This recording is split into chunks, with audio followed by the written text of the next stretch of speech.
지금부터는 제가 북한 사회, 북한 뭐 자체에 대해서 좀 얘기할 때 우리 기본적으로 우리 스스로가 좀 생각해 봐야 될 것들 몇 가지를 말씀드려 볼까 합니다.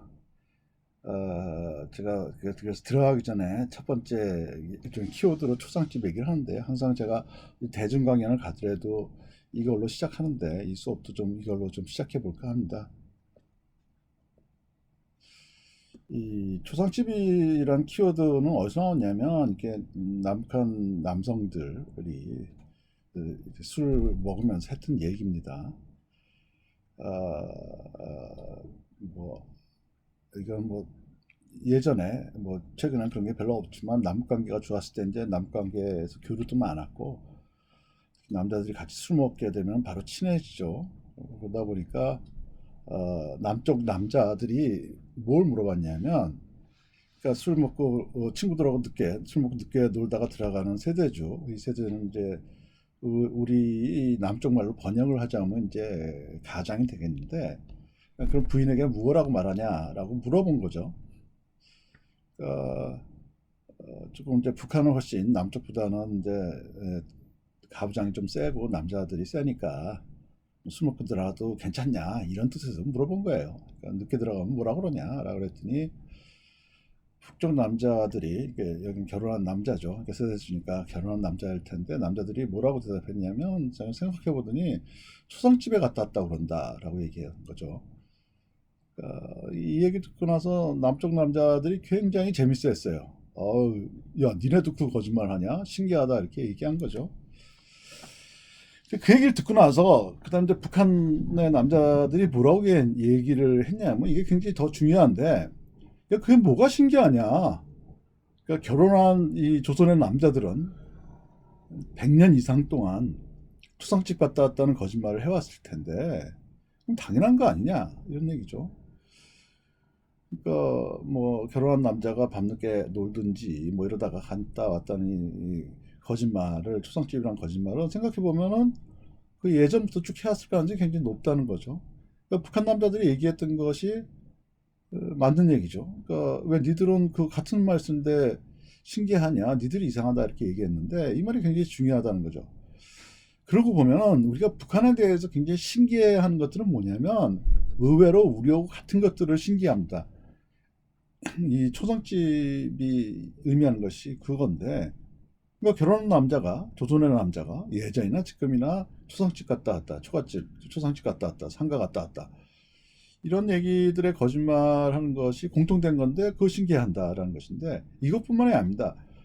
제가 전에 그 중학교 아이들하고 얘기할 기회가 있었는데, 제가 그 남쪽 중학교 애들한테, 야, 니 또래 북한 애들은 땡땡이 치면은 뭐 할 것 같냐라고 물어봤거든요. 그랬더니 이 반응이 굉장히 재밌었는데, 우리 애들이 너무 놀라면서, 그 질문 자체에 놀라면서, 북한 애도 땡땡이 칠 수 있어요? 뭐 이래 얘기를 하는 거예요. 그래서 제가, 야, 그 땡땡이 치는 거가 뭐가, 북한 애들 왜 땡땡이 안 칠 거라고 생각하냐? 그랬더니, 북한 애들은 땡땡이 치면 뭐 사형당할 것 같다 그러고, 뭐 감옥 갈 것 같다, 뭐 이런 얘기를 하는 거예요. 그래서 제가 그 아이들한테 무슨 얘기 했냐면, 인류가 학교라는 걸 만든 이래로 학생들이 학교 가는 게 재밌으면 정상이 아니다. 학교는 안 가는 게 최고인 거죠. 그래서 제일 재밌는 거고, 제가 늘 얘기하는 얘기인데, 최고의 강의는 안 하는 게 최고다라는 거고, 휴강이 최고인 거죠. 근데 그런 걸 보고 아무튼 신기한다라는 것이고, 어, 이제 제가 북한대학원대학교라는 데 있으니까 택시 타고, 어떨 때 지난번에 택시 타고 이제 학교 오는데, 택시기사가 저한테 물어보는 거예요. 제가 궁금한 게 있는데 북한 가르치시냐고. 그래서 그렇다고 그랬더니, 북한의 청춘 남녀 결혼은 당에서 정해주죠, 이렇게 얘기하더라고요. 그래서 내가 너무 재밌어가지고, 왜요? 걔네들도 연애하는데요? 그랬더니, 연애가 가능해요? 뭐 이렇게 얘기하더라고요. 사실 우리가 늘 신기해하는 건 뭐냐면, 지금 말씀드린 우리가 같은 거 보면 신기하다라는 것인데, 이것이 정말 우리가 북한을 갖고 있는 기본적인 인식인 것 같아요. 그러니까 연애하는 것도 신기해하고, 초상집 갔다 왔다는 거짓말도 신기해하고, 땡땡이 치는 것도 신기해하고, 그렇다는 거죠. 제가 왜 이 말씀을 처음 드리냐 하면, 제가 어제 대중 강연에서도 늘 이 얘기를 시작하는데, 우리가 갖고 있는 북한에 대한 편견 얘기를 좀 하려고 그런 겁니다. 북한에 대한 편견이 뭐가 있냐면, 지금 우리가 같은 걸 신기한다 그러는데 조금 좀 나눠서 생각해 보면 의외로 잘 안다는 편견이 제일 큽니다. 우리가 북한에 대해서 다 안다고 생각하죠. 물론 뭐 우리하고 같은 말 쓰니까. 분단된 지는 70년 됐지만 그 전에 수백 년 동안 같이 살아왔으니까 뭐 잘 안다 이렇게 생각하는데, 저는 이게 굉장히 큰 편견이라고 생각합니다. 여기 이 수업 들으시는 분들, 북한 대학원 다니시는 분들은 다른 편견적인 분들하고 좀 다르다고 생각하지만 아마 북한 배우 이름 아시는 분 거의 없을 것이고요. 뭐 북한 영화를 보신 분들도 별로 없을 것이고 그럴 것입니다. 근데 여기 다니시는 분들도는 좀 낫겠지만 보통 사람들 보면 북한에 대해서 진짜 아는 게 없습니다. 방금 말씀드린 바와 같이 뭐 땡땡이 치는지도 모르고 연애하는지도 모르고 그렇습니다. 근데 제가 전에 어디 뭐 요즘은 대학 강의를 잘 안 하지만 강의 이제 가끔 예전에 그 교양 강의 같은 경우를 맡아서 하는 경우가 있어서, 제가 굉장히 친절한 선생님이기 때문에 시험 문제에 어떤 문제를 내냐면 북한에 대해서 아는 게 뭐 없으면 시험 문제에 대해서 아는 게 없으면 북한 지도 그리고 도시 그려봐라 이 문제를 냅니다. 우리나라 대학생들이 북한 도시를 평균 3개쯤 그려요. 근데 평양, 뭐 개성, 신의주 이렇게 그리는데 우리나라 대학생들이 미국 도시는 5개까지도 그립니다. 그러니까 아는 게 없다. 당연하게 뭐 우리나라 배우, 북한 배우 이름 한 명도 모르죠. 미국 배우는 한 명씩은 최소한 알겠죠. 그러니까 의외로 아는 게 없다. 늘 입만 열면 북한 욕하시는 분들 주위에 많죠. 근데 물어보면은 또 아는 것도 없다. 제가 북한이 왜 이렇게 싫어요? 북한이 뭐가 나빠요? 이런 질문을 해보잖아요. 그럼 그런 분들, 그 목소리 독해서 북한 욕하시는 분들도 북한의 나쁜 거 5가지 이상 얘기 못합니다. 뭐 독재, 뭐 이런 것들과 세습이랑 같은 얘기니까 그런 거 빼놓으면 실질적으로 아는 것도 없다. 그냥 아는 것도 없고 그냥 싫고 뭐 모른다 얘기 안 하고 나쁘다로 그냥 바로 그냥 한다는 거죠. 그나마 정치나 이런 건 뭐 조금 얘기를 많이 했죠. 북한 사회나 사람이나 이런 것들은 진짜 아는 게 없습니다. 그런데 문제는 아는 게 없으면서도 잘한다고 착각을 갖고 있는 거죠. 근데 이건 놀정 못쓰는데 잘 알지도 못하면서 그냥 다 알아. 안다고 착하는 게 아니라 북한 무식하다 혹은 북한 무섭다 얘기합니다. 저희 학교에는 뭐 북에서 오신 분들 좀 많지만은, 근데 보통 사람들은 지금 탈북자가 지금 3만 명이 좀 넘나 그렇죠. 그러니까 보통의 남쪽 사람들은 태어나서 죽을 때까지 북한 사람을 못 만나보고 죽을 확률이 대부분이에요. 그러니까 북한에 대해서 아는 것도 없고 북한 사람을 만나본 적도 없는데 북한은 무식하다 혹은 북한 무섭다 얘기하는 거죠. 그럼 얘기가 맞냐 틀리냐? 저는 얘기는 무식한 사람도 있고 무식하지 않은 사람도 있고 무서운 사람도 있고 무섭지 않은 사람도 있다는 거죠. 근데 문제는 이걸 묶어서 생각하는데, 그러니까 북한 아줌마들도 다 뭐 태권도 유단자다 이렇게 생각하고 북한 아이들도 다 총 잘 쏜다 이렇게 생각하는 거죠. 그러니까 묶어서 전체적으로 얘기해버리는 게 제일 문제인 것 같아요. 무식하다 무섭다. 뭐 북한 국가가 뭐 핵도 개발하고 뭐 도발한다 전쟁도 일으켰다 그래가지고 그냥 무식하다 무섭다 나쁘다 더 나왔는데, 좀 꼼꼼해 보면 나쁜 정책도 있고 좋은 정책도 있고 무식한 정책도 있고 무식하지 않은 정책도 있습니다. 잘하는 정책도 있고 그런 거죠. 근데 이것도 그러니까 논리적 문제인데 알지도 못하면서 접촉해보지도 않으면서 그냥 무식하다 무섭다 혹은 나쁘다 이렇게 가는 거죠. 그래 가다 보면 싫다 이렇게 하는 거죠. 상식적으로 생각해보면 말이 안 되는 거죠. 잘 알지도 못하면 북한 도시가 어딘지도 모르면서 북한이 나쁜지도 구체적으로 모르면서 북한 사람 본 적도 없으면서 경험해 본 적도 없으면서 그냥 무식하다 하고 무섭다 이렇게 하는 것은 근본적으로 우리가 갖고 있는 편견이라고 말씀드릴 수가 있어요. 저는 이런 것들을 좀 종합적으로 얘기하면 이제 전체론의 오류라고 그러는데, 이게 전체론의 오류라는 것은 우리가 기본적으로 우리가 좀 무시하는 집단에 대해서 이런 그 인식론적인 오류를 갖고 있습니다. 전체론은 묶어서 얘기해 버린다는 거죠. 북한 사람들 다 나쁘다. 뭐 이제 북한 정책은 다 나쁘다. 북한이란 국가는 무섭다. 뭐 이렇게 얘기하는 것들인데 이게 논리적으로 전체론에 오릅니다. 좀 이거는 또 시간적인 면에서도 마찬가지인데 이제 북한에 제가 사회를 가르치기도 하고 요즘은 안 가르치지만 이제 북한 영화도 가르치고 이제 북한 영화 관련 논문도 좀 쓰고 그랬었는데 사람들이 물어보는 거죠. 북한 영화가 어때요? 그럼 좀 대답을 못 합니다. 어떤 북한 영화요? 48년도에 나온 북한 영화를 물어보는 것인지 2016년에 나온 영화를 물어보는지 저는 대답을 못 해준다는 거죠. 그럼 사람들이 왜 그 대답을 못해요? 뭐 전문가라면서요? 뭐 그 얘기하는데 시기별로 다 다를 수밖에 없다. 어떻게 50년 넘는 기간 동안에 나왔던 영화들이 다 같을 수가 있겠느냐? 물론 종류별로도 다르다. 북한 영화에서도 코믹한 것도 있고 심각한 것도 있고 역사물도 있고 여러 가지가 있는 거죠. 근데 북한이라고 하면 시간적으로도 다 한꺼번에 묶어서 얘기하는 거죠.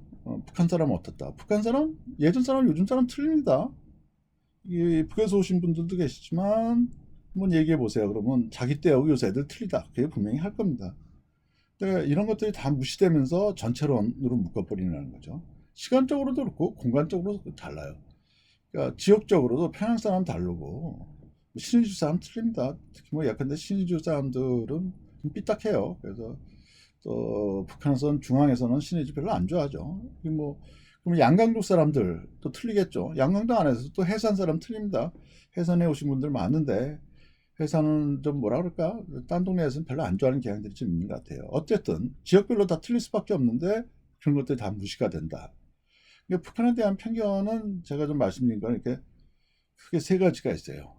잘한다, 무식하다고 무섭다, 혹은 전체론으로 본다 이런 것들이죠.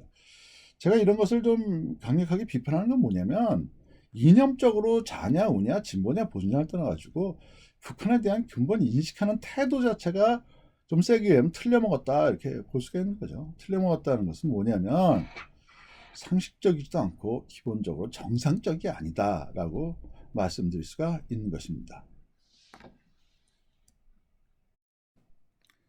북한 사회 들어가기 전에 좀 생각해 보기 위해서 좀 평양 구경 한번 해보시죠.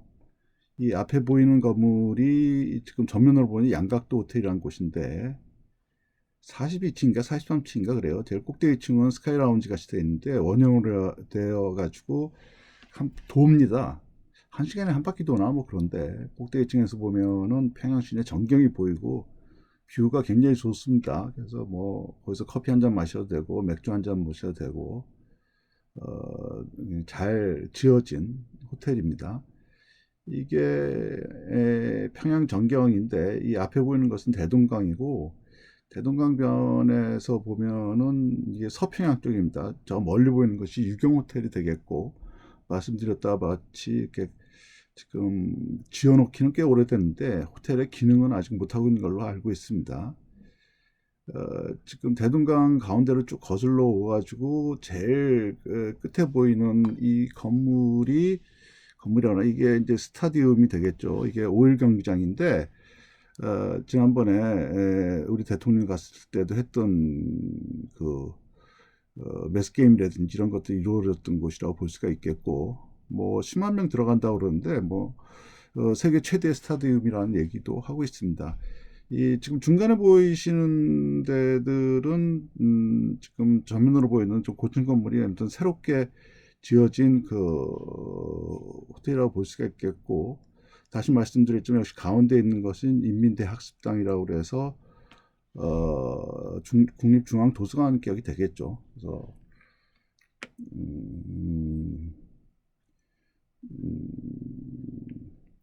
평양의 서평양 지역의 중심 지역이고 이것은 이 유경 호텔 말씀드렸던 것인데 아무튼 외양은 다시 꾸몄는데 지금 뭐 호텔의 기능을 하나 이건 좀 설왕설래 하고 있어요.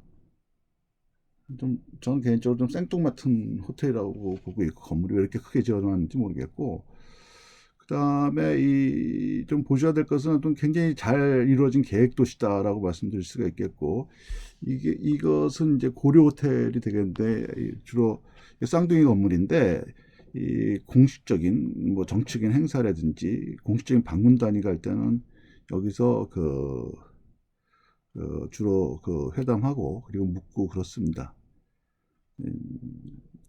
잘 짜여져 있고 최근에 건설 붐이라고 그래가지고 평양도 굉장히 여러 가지 건물들이 새롭게 들어서고 있다고 좀 보고 있습니다.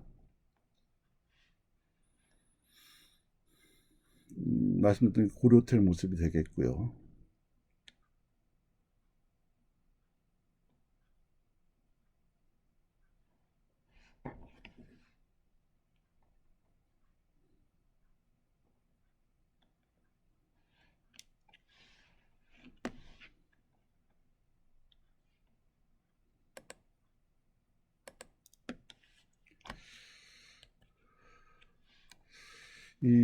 최근에는 특히 김정은 정권 이후에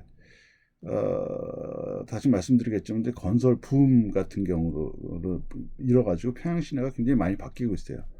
여기 보시다시피 새로운 건물들이 들어서고 있는데 보면 이 색깔들이 많아졌다는 것이 과거하고 좀 틀린 것 같아요. 예전에는 그냥 회색 건물들이 많았는데 최근에는 이러한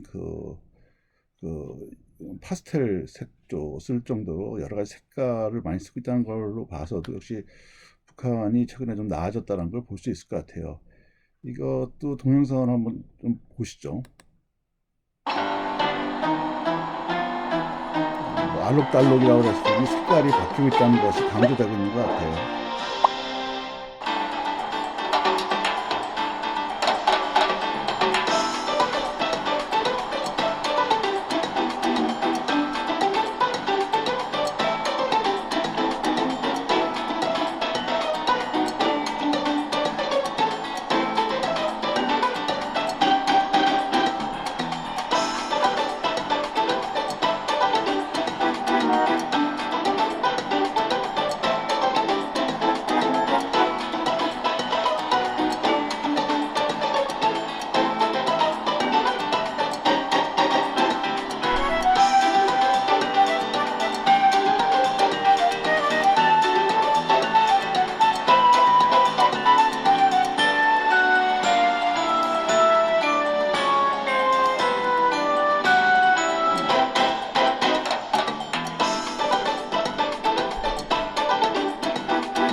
저는 북한 얘기를 할 때 좀 별다르게 보지 말았으면 좋겠다 이렇게 얘기하는데 잠깐 지금 동영상 보셨듯이 그냥 사람 사는 건 크게 차이가 없어요.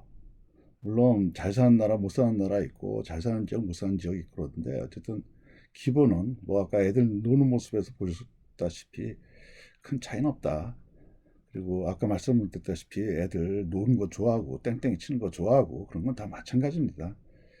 근데 사실은 뭐 지금 평양 모습을 제가 광고하려는 것도 아니고 사실 평양이란 데는 좀 개인적으로 가서 살고 싶다 이런 생각해요. 왜냐면 굉장히 잘 꾸며진 계획 도시이기 때문에. 그런데 제가 수업 시간에 이걸 굳이 보여드리려는 건 이제 다음 얘기를 하기 위해서인데 이것이 평양에 대해서 평면으로 좀 그림 그려놓은 거라고 말씀드릴 수가 있겠는데 아까 제일 처음에 나왔던 곳이 시작했던 것은 이 양가옥도 호텔 아까 말씀드렸다시피 42층인가 43층인가 그렇고 이 대동강에 따라서 대동강 중간에 있는 섬들이 있는데 이곳은 이제 양각도라는 섬이고 여의도보다는 적습니다. 크지는 않고 이 양각도에는 호텔도 있고 영화관도 있고 축구장 일종의 스타디움도 하나 있고요. 그 다음에 뒤에 나왔던 이곳은 아까 나왔던 5일 경기장이 되어 있고 능라도에 있습니다. 10만 명 규모의 대규모 마스게임을 하는 제일 큰 장소라고 말씀드릴 수가 있겠고, 이 대동강이 쭉 흐르고 있는데 이 대동강이 이 한강하고 차이는 뭐냐면 한강은 서울을 남과 북으로 나누는데 대동강은 동쪽과 서쪽으로 나눕니다. 그래서 이제 이 중심 이런 것이 이제 서평양이 되겠고 오른쪽이 당연히 동평양이 되겠는데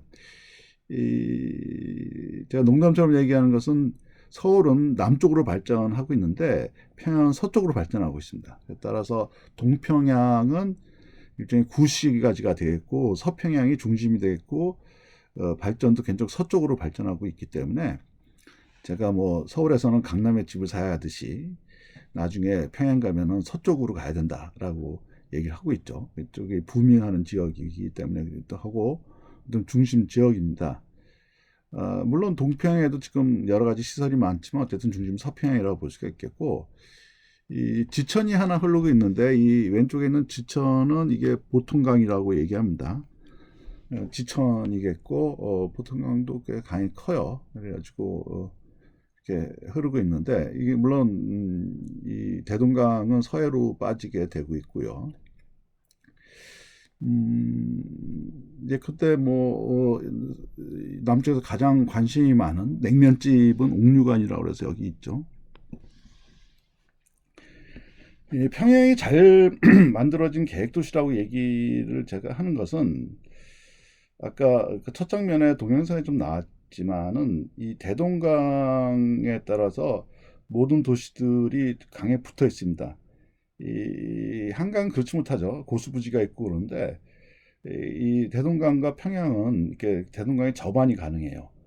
근데 이 옥류관에도 배를 타고 바로 갈 수 있을 정도니까. 그런데 이게 무슨 뜻이냐면 강 높이 조절을 하고 있다는 것입니다.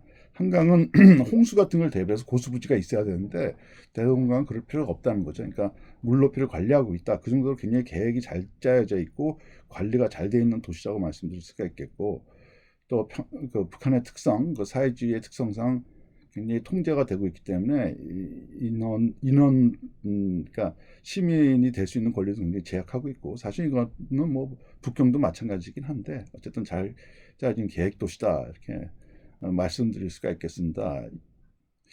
평양 홍보 대사 같은데 제가 그 얘기를 하려는 것이 아니라, 사실 제가 왜 이걸 처음에 보여드리냐면 이 평양에서 전체에서 가장 핵심이 되는 건물이 뭐냐, 우리가 얘기할 때 뭐 랜드마크라고도 얘기할 수가 있겠는데 그 중심 도시 중심 건물을 좀 말씀드리려고 지금 얘기하고 있는 것입니다. 이 중심 건물은 여기서도 보면 아시겠지만 제일 가운데 되는 건물이 이 건물입니다. 근데 이 건물이 뭐냐면 아까 동영상에도 나왔었는데 이 인민대학습당입니다. 그러니까 국립중앙도서관이라고 볼 수가 있겠는데 이 앞에가 이제 김일성 광장이 되겠죠. 여기서는 작게 나오지만은 크게 뭐 여러 가지 그 퍼레이드를 하거나 혹은 뭐 북한의 평양의 시민들이 모여서 하는 대규모 군중 집회를 하거나 이런 데가 그 인민대학수당 앞에 있는 김일성 광장이고, 이것은 이제 8층짜리 주체 탑입니다. 그래서 이 라인이 센터 라인이 되는 거죠. 그래서 중심을 이루고 있습니다.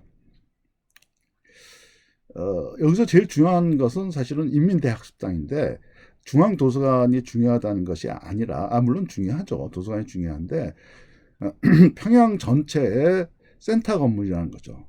제가 이걸 왜 반복해서 강조하고 말씀드리고 있냐면은 평양이라는 도시는 이게 완벽한 사회주의 계획 도시입니다. 거의 전 세계적으로 거의 유일하다고 할 수가 있어요. 물론 사회주의 국가들이야 굉장히 많았죠. 구러시아, 그러니까 소련도 그랬고 중국도 그렇고, 중국은 뭐 여전히 사회주의이긴 하지만 사회주의 종주국이라 할 수 있는 대국들도 많았지만 모스크바나 베이징 같은 경우는 구도시가 이제 사회주의 국가의 수도가 되는 경우고, 평양은 옛날 도시 아니냐? 물론 평양도 옛날 도시이긴 합니다. 평양의 옛날 도시였지만 제가 농담처럼 얘기하는 것이 한국전쟁 때 메가더 장군이 완전히 쓸어주셔가지고 뭐 일세로 하면 2층 도시가 안 남을 2층 건물이 없을 정도로 다 폭격을 맞았던 도시이기 때문에 거의 대부분의 건물들이 와해가 됐고 도시 전체를 새로 디자인할 수가 있었어요. 그래서 메가더 장군 덕분에 거의 유일하게 교과서에서 나올 수 있는 사회주의 도시가 만들어진 거죠. 근데 사회주의 도시에 따라서 제일 가운데 놓는 센터 위치는 지금 말씀드렸던 인민대학습당, 중앙도서관입니다. 사회주의 이상적인 거죠. 제일 가운데다가 인민들이 공부할 수 있는 인민들의 활동의 본거지인 이 도서관을 놓는 것이고, 이게 이 그림엔 잘 안 나오지만 이 양쪽 편에 이쪽 편과 이쪽 편에 행정기관과 언론기관들이 가 있습니다.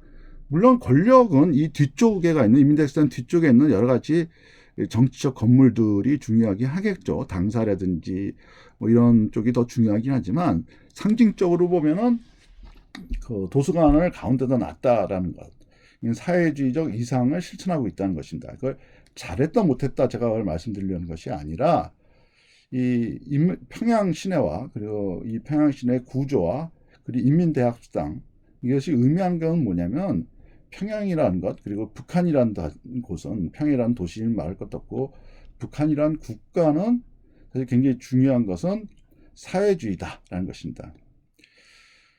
저는 늘 그 얘기를 하는데, 북한을 이해하는 가장 핵심적인 키워드는 뭐냐? 그건 사회주의입니다. 마치 남한 사회를 이해하는 가장 키워드는 자본주의인과 마찬가지입니다. 물론 뭐 북한이 사회주의 국가냐, 뭐 독재다 아니다, 뭐 이런 얘기도 하지만 뭐 독재도 맞습니다. 세습도 맞고, 뭐 북한이 굉장히 어렵다 이것도 맞고 다 맞는데 기본은 사회주의라는 거죠. 왜 제가 그 얘기 말씀드리면 우리 사회를 이해한다고 생각해 보십시다. 그럼 예컨대 우리 사회에서 제일 중요한 게 뭐냐? 굉장히 보면 성공한다? 성공하는 건 뭐냐? 돈 많이 버는 거죠. 열심히 일해서 돈 많이 벌어서 성공한다. 이것이 자본주의 원칙입니다. 그래서 좋은 대학이란 게 뭐냐? 취직 잘하는데, 월급 잘 받는데, 이런 데가 되는 거죠. 왜 길을 쓰고 의사가 되려고 그러냐? 왜 길을 쓰고 법관이 되려고 하냐? 안정적인 수입이라고 말씀드릴 수가 있겠습니다.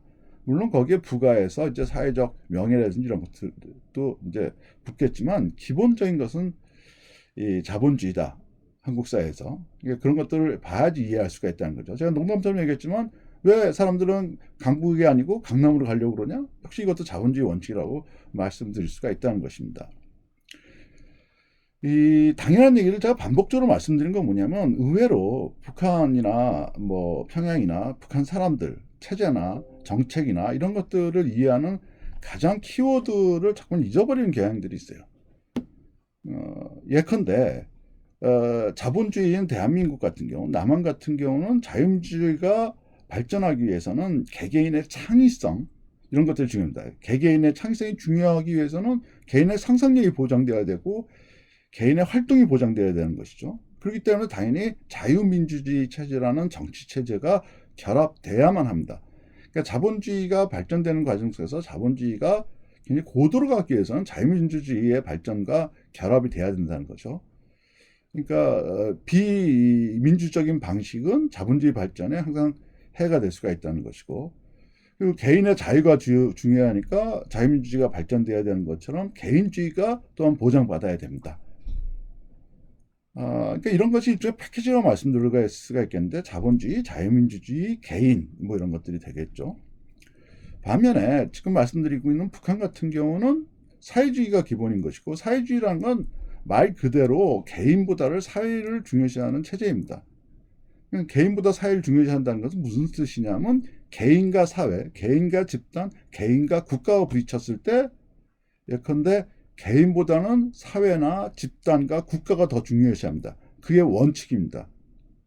우리 자본주의에서, 자유민주주의에서 개인이 굉장히 중요한 것과는 좀 상반되는 것이죠. 그리고 개인을 중요시하는 것이 아니라 사회가 중요하기 때문에 개인주의보다는 집단주의가 우선이 됩니다. 사람 살아가는 원칙, 뭐 이런 것들, 동기 이런 것들도, 예컨대 방금 말씀드렸다시피 우리 사회에서는 내가 성공하기 위해서 개인이 막 뛰어나야 되는 것들이 보장돼야 된다고 한다면 사회주의는 그렇지가 않다는 것이죠. 기본 원칙은 사회주의다. 키워드는 사회주의다. 이것이 정치체제만 얘기하는 것이 아니라 경제체제는 물론이고 그 다음에 개인에 대한 태도, 집단에 대한 태도, 공동체에 대한 태도 이런 것들을 다 다르게 만듭니다. 그러니까 남쪽은 개인주의가 된다면 북한은 집단주의가 되는 것이고 남쪽에서는 물질이 사람들이 움직이게끔 하는 기본적인 동력을 제공한다면 사회주의에서는 물질보다는 윤리 혹은 이념 이런 것들이 훨씬 중요해지는 것이죠. 그러니까 북한 체제나 북한 삶이나 북한 사람을 이해하는데 가장 핵심적인 키워드는 사회주의라는 것을 반드시 명심해야 된다는 것입니다. 그리고 그 바깥의 것들은 사회주의의 기본 원칙에 따라서 좀 바뀌어지는 것이죠. 잠깐 북한이 사회주의가 아니다 뭐 이런 얘기를 예전에 황교안 선생님이 그런 말씀을 하셨는데 그건 저는 황교안 선생님이 생각하는 이상적인 사회주의는 아니라는 것이죠. 근데 예컨대 자본주의만 해도 한국적인 자본주의가 있고 미국적인 자본주의가 있고 뭐 예컨대 유럽적인 자본주의가 있고 다 다르지 않습니까? 사회주의도 마찬가지다. 그러니까 물론 막스 레닌이 얘기했던 원칙적인 사회주의 원칙이 있지만 그게 현실화됐을 때는 소련식 사회주의가 있었고 중국식 사회주의가 있었고 혹은 뭐 예전에 그 구동독식 사회주의가 있었고 혹은 북한식 사회주의가 있었다는 것이죠. 따라서 북한 사회나 뭐든지 북한 체제나 모든 것을 이해하기 위해서 가장 핵심적이고 기초가 되는 것은 사회주의라는 것을 분명히 좀 명심하셨으면 좋겠습니다.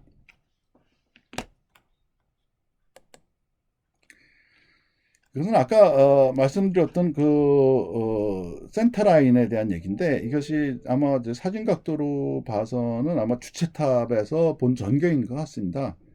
이 대동강 건너편에 이 센터라인이라고 말씀드렸는데 이곳이 이제 그 김일성 광장이 됐고 이게 인민대학습당이 될 것입니다.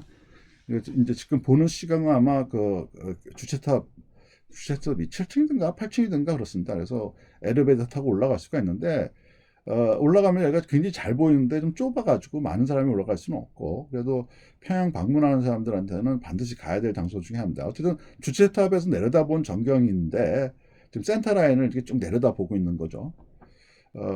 이것이 평양의 모습이고 아까 말씀드렸듯이 접안이 가능하다는 것은 이 대동강 주변에 도로들이 있고요. 이 도로에 차가 바로 붙어 있습니다. 그래서 쾌적한 도시 구조를 갖고 있습니다. 물론 내부적으로는 문제가 없는 건 아니지만 어쨌든 외적으로는 어쨌든 구조적으로는 어쨌든 굉장히 잘 짜여진 도시다. 이렇게 말씀드릴 수가 있다는 거죠. 평양을 보면서 제가 말씀드릴 수 있는 것은 사회주의 도시다, 사회주의 원칙이다, 사회주의 국가다 이런 것들을 반드시 좀 명심해 주셨으면 좋겠다는 말씀을 좀 드리고 싶습니다. 그러면 사실 첫 번째 강에서 가장 중요한 얘기를 이제야 하게 될 텐데 이 슬라이드 보신 분은 알겠지만 계속 지금까지 마이너스 1, 0, 1 드디어 왔죠. 그래서 마지막 이 첫 번째 강에서 마지막 가장 중요한 얘기는 이제 좀 학문적으로 어떻게 연구를 했을 때 북한 사회를 어떻게 보아야 되겠냐 이런 얘기가 될 것입니다. 그 얘기를 좀 더 해보도록 하죠. 이 사회주의가 키워드라고 계속 제가 반복해서 말씀드렸는데 우리가 사회 발전 이런 측면에서 사회주의가 물론 이념적 틀이긴 맞습니다. 이게 사회주의인데 자본주의와 자유민주주의와 반대되는 개념으로 사회주의가 되겠는데 이 공통적인 것이 하나 있습니다. 사회주의든지 자본주의든 공통적인 것이 있는데 그거는 근대 국가 모델이라는 것입니다. 따라서 북한은 이건 남북한이 마찬가지지만 뭐 우리가 조선시대가 끝나고 일제 강점기를 겪게 되죠. 조선시대가 끝나고 나서 이제 근대 국가로 변하는 과정 속에서 이제 제국주의 침략을 받아가지고 식민지 상태에 접어들게 되는데 식민지 상태에 따라서 근대 국가를 변화를 시작합니다. 그래서 식민지 근대화론이라고도 얘기하는데 물론 그 식민지 동안에 그 제국주의 세력에 의해서 이제 근대 국가로 전환되기 시작하는 건 맞습니다만 이 근대화의 방향이 아니라 그 질 자체는 좀 문제가 있다고 보죠. 그러니까 이것은 그러니까 우리 같은 건 조선반도, 한반도의 내적인 필요성, 내적인 필요성을 여기 있는 지금 우리 민족 구성원들의 이해나 혹은 국가적 목표에 따라서 발전되는 것이 아니라 사실 식민지 종주국이라고 할 수 있는 일본의 필요성에 의해서 한반도가 근대 국가로 변하는 거죠. 우리가 왜곡된 근대화라고 표현하기도 하고 근대 국가로 변한 과정 속에서 좀 문제가 있다라고 그래가지고 브로큰 스테이트라는 표현도 쓰입니다. 그러니까 근대 국가 스테이트로 가지 못하고 좀 부서졌다 이런 얘기가 되겠는데 어쨌든 2차 세계대전이 끝나고 우리를 비롯해 대부분의 식민지 국가들이 이제 독립을 하게 되는데 독립을 하면서 이제 제대로 된 근대 국가로의 변화 과정을 겪습니다.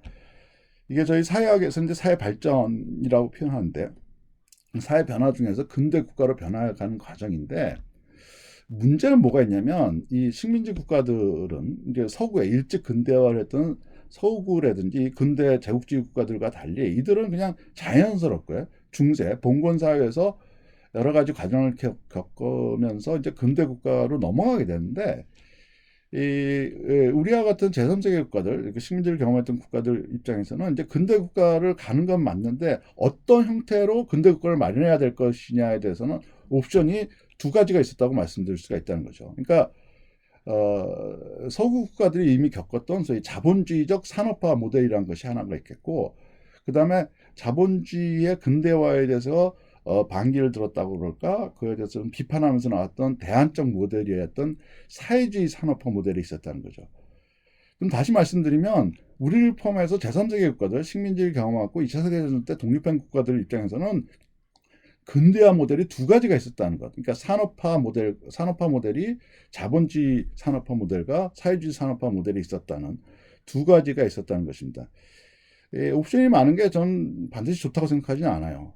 골치 아프죠. 어느 쪽이 더 맞는지 고민해야 되고 막 그러는데 이런 측면에서 보면 식민지가 끝난 다음에 우리 민족 앞에 나와 있었던 근대 국가를 정확히 보면 근대 산업 국가를 만들겠다는 목표가 목표는 있었지만 그걸 어떻게 가야 되는데 두 가지 모델, 산업화 모델, 사회주의 모델과 자본주의 모델이 두 개가 충돌했다고 볼 수가 있겠는데 우리 민족 단위를 보면은 합의가 안 된 거죠. 그러니까 두 모델 중에 하나로 가지 못하고 남쪽은 자본주의 산업화가 됐고 북한은 사회주의 산업화로 그래 각자 좋은 대로 가자 이렇게 된 거죠. 물론 이거는 우리 민족 내부에서 합의가 안 됐다는 것도 있겠지만 사실 아시다시피 2차 세계대전 끝나고 바로 냉전으로 넘어갔기 때문에 그래서 양쪽에서 끌어당기는 힘도 있었습니다. 그러니까 우리 모델로 가라 이렇게 된 거죠. 미국은 이제 당연히 자본주의 모델로 가자 할 것이고 소련은 이제 사회주의 모델로 가자 이렇게 해서 쉽게 해서 꼬신 거죠. 근데 말씀드려봤지 남쪽은 그때 자본주의 산업화로 가기 시작했던 것이고 북쪽은 사회주의 산업화로 가는 것입니다. 그러니까 북한이 변화하는 과정은 북한 체제 전체가 사회주의라고 본다면 사회 변화적 측면에서 보면 지금 말씀드렸던 이 사회주의 산업화가 북한의 사회 발전 모델, 북쪽이 채택했던 모델이라고 말씀드릴 수가 있다는 것입니다. 이 사회주의 산업화를 조금 더 자세히 보면은 이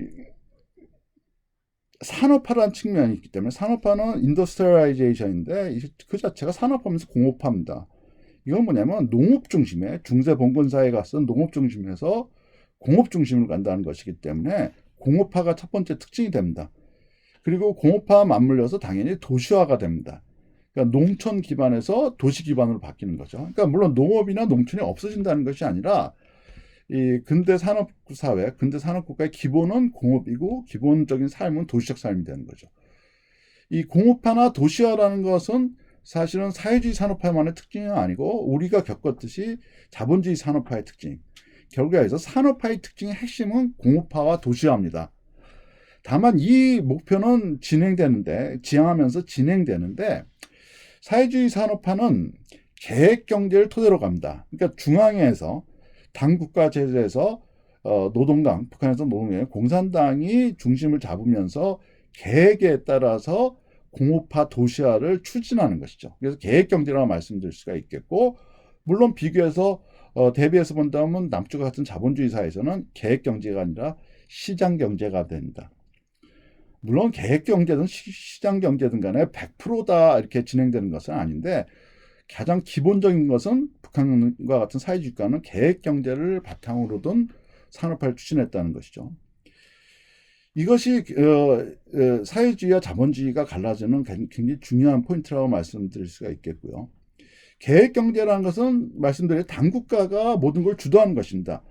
그러니까 생산이라든지 소비라든지 이런 자원의 배분 이런 것들은 중앙에서 다 하게 되는 것이죠. 예, 근데 그렇기 때문에 권위주의 체제와 결합되게 됩니다. 그러니까 중앙에서 다 움켜쥐고 다 사업을 해야 되고 추진해야 된다면 권력도 가운데로 모이게 되는 거죠. 그러니까 당국가 체제, 사회주의 국가의 당국가 체제는 필연적으로 계획경제가 강조되는 권위주의 체제와 맞물리게 됩니다. 그러니까 북한도 마찬가지인데 공업화 도시화를 조선노동당이 주도하면서 조선노동당 중심, 특히 60년대 이후로는 김일성 중심, 빨치산 중심, 이 얘기는 다시 말씀드리겠지만 이런 소수로 권력이 집중되는 권위주의 체제가 만들어졌다는 것이죠. 그 다음에 이 배타적 폐쇄 체제가 만들어졌는데 이거는 좀 북한적 특수성이라고 말씀드릴 수가 있겠습니다. 다시 말씀드릴 수 있는 기회가 있겠지만 사회주의라고 해서 다 개별적으로만 발전하는 건 아닙니다. 특히 동구 같은 경우는 소련을 중심으로 해서 분업 체제가 만들어졌고 동구 국가끼리는 굉장히 소통이 많았고 그렇습니다. 그렇지만 북한은 어쨌든 식민지 경험도 있었고 여러 가지 그 반민족 투쟁의 경험도 있었고 더구나 이제 사실은 북한 입장에서 보면 중국, 소련, 남쪽에 남한, 그리고 남한 뒤에 있는 미국, 일본 이런 데서 있기 때문에 굉장히 취약한 그 지정학적 특성을 갖고 있었죠. 그렇기 때문에 이런 환경 속에서 굉장히 외부로부터 위협을 느꼈기 때문에 외부로부터 가능하면 단절하려는 배타적 폐쇄 체제가 만들어졌다는 것이죠. 이거는 사회주의 국가의 일반적 특성이라기보다는 북한적 특성이라고 말씀드릴 수 있을 것 같아요. 배타적 폐쇄 체제가 만들어졌고 예컨대 뭐 경제에 있어서 굉장히 자립 경제를 강조한다든지 이런 것들이 일종의 배타적 폐쇄 체제가 만들어졌던 좀 북한적 특성이라고 말씀드릴 수가 있겠습니다. 그 다음에 기술이나 합리성이 중요한데 기술이 굉장히 중요하다, 과학이 중요하다 이런 것들은 역시 그 근대 산업사회의 특징이라고 말씀드릴 수가 있겠다는 거죠. 그러니까 산업사회 말씀드린 공업화와 도시화되는 경우에서 기술을 중심으로 두고 사회 발전을 만들겠다, 국가 건설하겠다 이런 입장인데 그리고 합리주의라는 것도 역시 마찬가지라고 말씀드려요. 합리주의는 사회주의뿐만 아니라 근대사의 굉장히 기본적인 핵심적 가치 중에 하나입니다. 그래서 이거는 칸트의 합리주의 굉장히 핵심이 될 수가 있겠는데 특히 기술 합리성이 확산되고 있는데 우리가 뭐 사회주의가 이념 중심이다 이렇게 얘기하면은 마치 뭐 기술이 굉장히 안 중요한 것 같이 생각하고 뭐 최근에 북한에서 뭐 기술 중시하고 과학 중시하고 그러면 굉장히 특이한 것 같이 얘기하는데 그렇지는 않습니다. 기술 합리성 중시는 사회주의 국가의 기본적인 공통적 특성입니다. 참고로 말씀드리면 예를 들어서 전 세계에서 제일 먼저 인공위성 쏜 나라도 소련이거든요. 그러니까 과학기술 진보는 소련에서 굉장히 비약적으로 이루어졌습니다. 이것도 사회주의 산업화의 또 다른 굉장히 중요한 특징이라고 말씀드릴 수가 있다는 거죠. 그 다음에 사회적으로 보면 산업화 세대가 등장합니다. 이것은 사회주의나 자본주의 역시 마찬가지로 산업화 이후적 현상인데 이거는 앞선 세대가 농업사회라고나 할까 농촌 중심적 기반을 뒀다면 공업화되고 산업화되면서 새로운 세대들이 등장한다는 것이죠. 이 북한의 세대도 역시 나중에 저희가 좀 더 검토할 것이니까 자세하게 말씀드리겠지만 이것은 남쪽이나 북쪽이나 혹은 뭐 전 세계적으로 산업사회를 겪은 사람들은 산업화 이후 세대라는 것이 나타납니다. 이 집단들은 뭐 농촌 출신이냐 도시 출신이냐가 중요한 것이 아니라 삶 자체가 그 합리성 기반 두고 있고 어쨌든 이런 특징들을 갖고 있습니다. 그래서 그 산업화 이후 세대들이 나타나는 것도 사회주의 산업화의 특징이다. 이렇게 보면은 사실은 남과 북이 굉장히 다른 것도 있지만 또 굉장히 비슷한 것들도 많습니다. 근데 기술 중시한다든지 도시 중심이 된다든지 새로운 세대가 등장한다든지 이런 것들은 공통적인 요소라고 말씀드릴 수가 있겠죠. 뭐 좀 엉뚱한 것 같지만 뭐 우리도 산업화 과정 속에서 뭐 지금도 그렇지만 다 서울로 몰리는 것처럼 북한에서도 뭐 평양으로 가고 싶어하는 것들이 기본 정서가 되는 거죠. 이건 사실 뭐 중국도 마찬가지죠. 그러니까 도시 중심이 되고 있다. 이런 것들이 특히 대도시 이런 것들도 마찬가지다.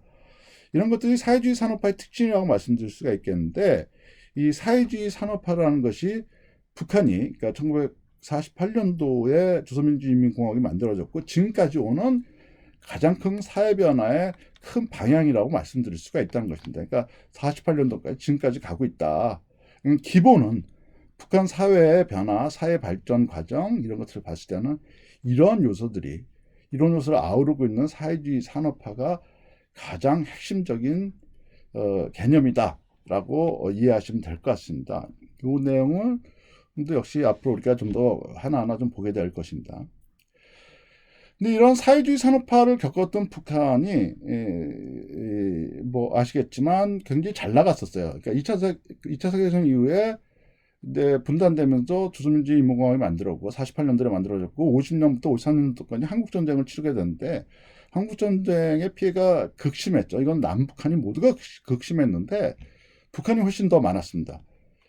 제가 농담 삼아 하는 얘기인데 북한이 판단 잘못해가지고 전쟁 일으켰다가 좀 심하게 비유로 얘기하자면 아작이 났다 이렇게 얘기할 정도니까 거의 그 3년 동안 전쟁에서 굉장히 많은 피해를 입었습니다. 뭐 산업시설 아까 말씀드렸듯 도시 기반 말할 것도 없고 사실 그 더 중요한 건 인구 구조인데 이건 뭐 정확한 그 당시에 인구 통계가 없어 잘 모르지만 전문가에 따라서는 적게 보는 사람도 한 15% 정도는 전쟁통에 죽었다고 얘기하고 있고 손실을 입었다고 보고 있고 많이 보는 사람은 25%까지 보거든요. 25%면 대단히 많은 겁니다. 인구의 3분의 1 정도가 거의 죽었다고 볼 수가 있기 때문에 죽거나 없어지거나 뭐 여러 가지 이유로 그렇기 때문에 굉장히 큰 피해를 입었죠. 그러니까 한국전쟁 때 거의 초토화됐다고 볼 수가 있겠는데 사실은 그 전쟁 직후에 북한이 그 전후 복구를 하면서 굉장히 성공적으로 전후 복구 그리고 사회주의 산업화에 성공했습니다. 그러니까 1960년대를 지나서 70년대까지만 하더라도 사회주의 진영에서 말할 것도 없고 제3세계 통틀어서 그러니까 자본주의 산업화를 했던 국가까지 포함해서 제3세계에 통틀어서 북한이 제일 이상적인 모범적인 제3세계의 그 산업화 모델로서까지 좀 얘기될 정도였거든요. 그러니까 70년대, 80년대까지는 괜찮았었는데 70년대 지나면서 점점 안 좋아지죠. 안 좋아지면서 여러 가지 이제 위기를 맞게 되는데 물론 이 얘기는 다시 말씀드릴게요. 사회주의 산업화 자체의 모델이 갖고 있었던 좀 한계가 있었고 이것 말고 여러 가지 대내외적 조건이 있습니다. 치명타는 80년대 후반부터 형제 국가였다고 볼 수 있는 사회주의 국가들, 우리가 학문적으로 국가사회주의라고 얘기하는데 소련부터 시작해가지고 동구 국가들, 대부분의 사회주의 국가들이 체제 전환을 경험하죠. 이 체제 전환은 이제 사회주의가 시스템 쉽게 해서 와야 되는 것인데 그러면서 자본주의로 넘어가는 것들이 되겠는데 혹은 자본주의 완전히 넘어가거나 자본주의 요소를 수용하거나 어쨌든 간에 통째로 체제 전환을 경험하는데 80년대 후반에 체제 위기가 이제 심각해진다는 거죠.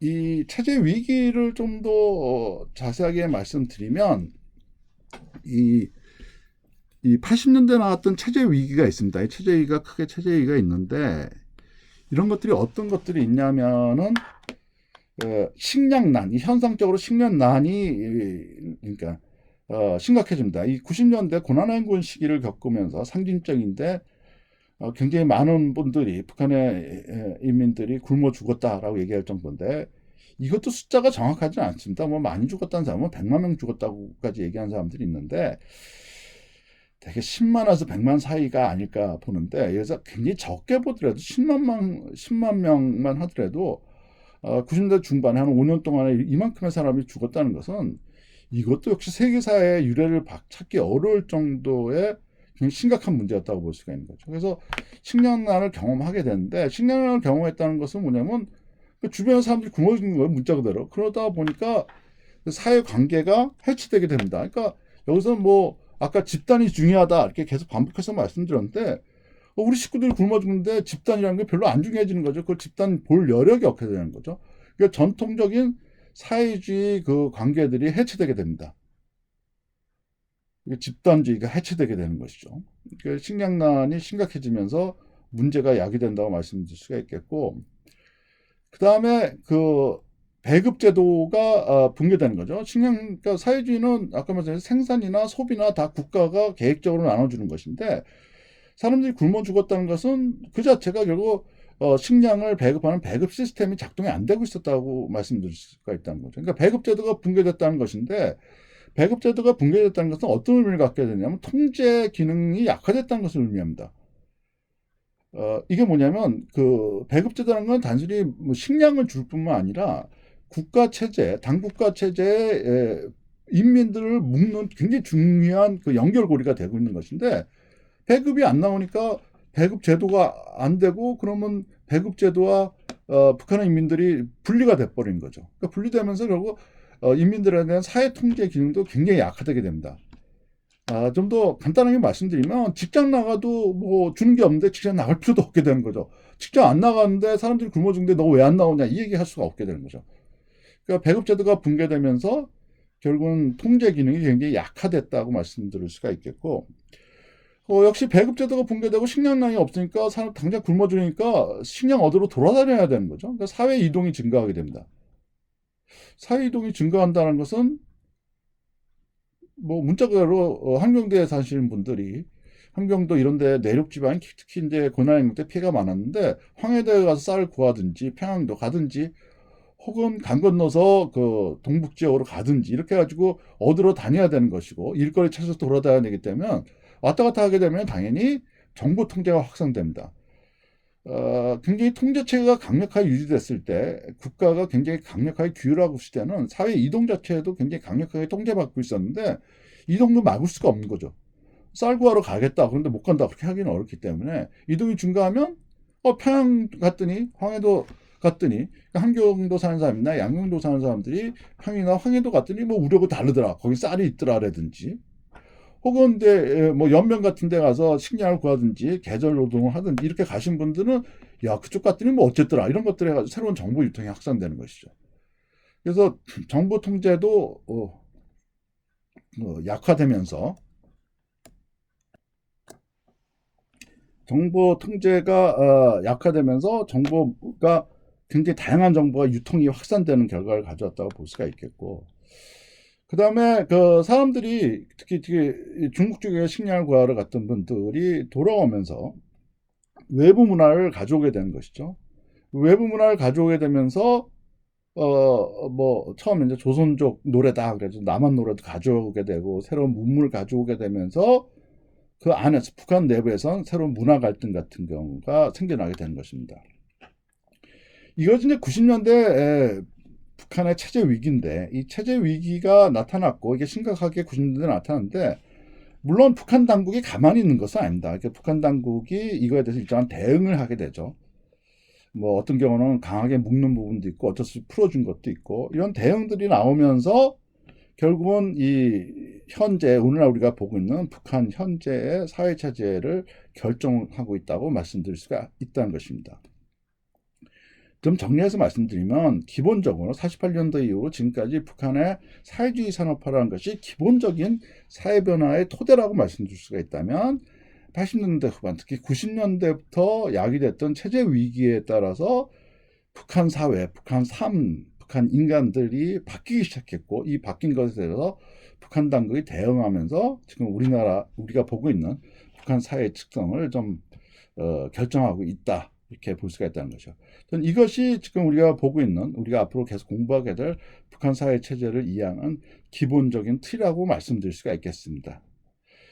어쨌든 그렇기 때문에 이 기본 틀에 대해서는 좀 정확하게 인식하고 있으면 좋겠다라는 것이 제 바람입니다.